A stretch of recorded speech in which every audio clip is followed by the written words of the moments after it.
Што се однесува до постапките, вечерва ќе бидеме лимитирани да ги откриеме сите податоци и сите детали, заради тоа што согласно и Законот за заштита на конкуренцијата, ниту Комисијата за заштита на конкуренција, ниту пак засегнатите смеат да ги кажуваат деталите. Можеме да зборуваме воопштено. Но она што е, да речам,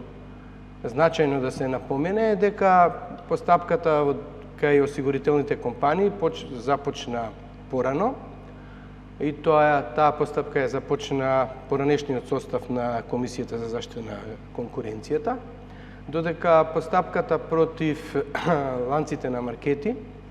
започна овој состав на Комисијата за заштита на конкуренцијата. Постапката се разбира, бидејќи она за осигурителните компании започна порано, таа е во понапредна фаза. И интересно е да се каже дека едната постапка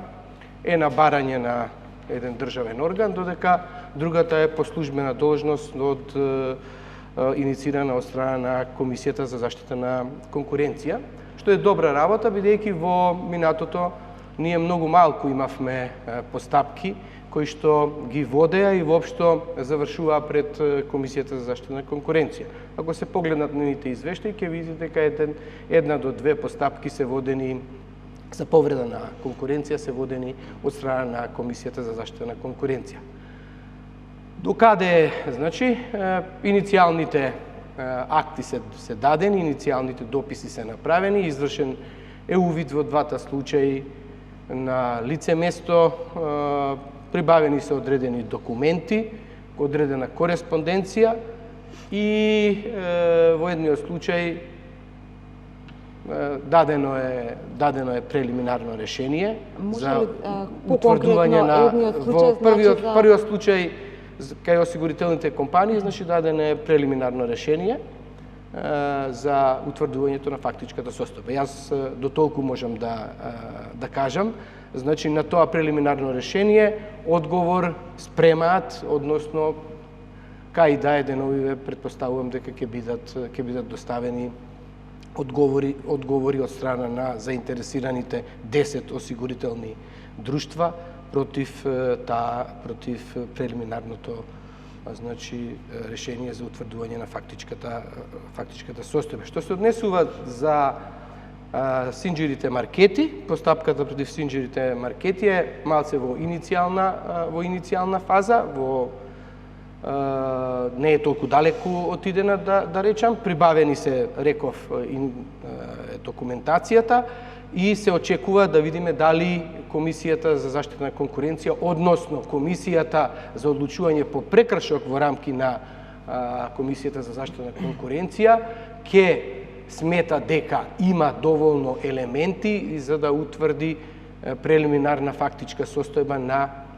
евентуална повреда на правото на конкуренција, онака како што вие рековте од аспект на член 5, дека е да се примени член 59 во врска со член 7 став 1, односно дека во случајот се работи за картелски договор, односно здружување и усогласено однесување.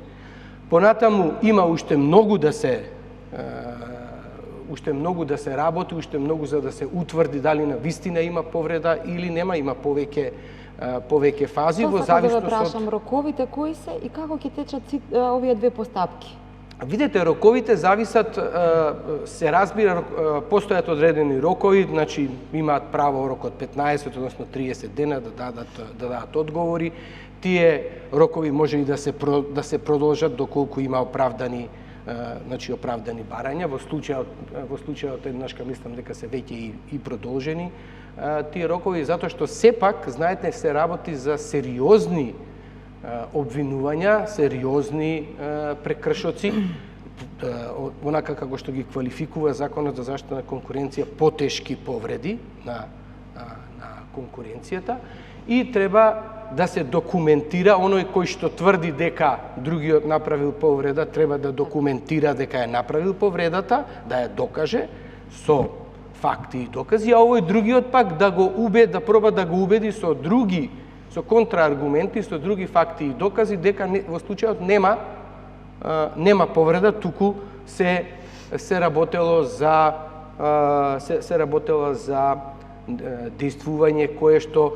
било на крајот на денот во корист на граѓаните или било оправдано. Значи ќе видиме каков ќе биде епилогот. Сепак треба да знаете дека и во двата случаи се зборува за состанок кој што е држан во рамките на стопанските комори. Сојуз на стопански комори и Стопанската комора на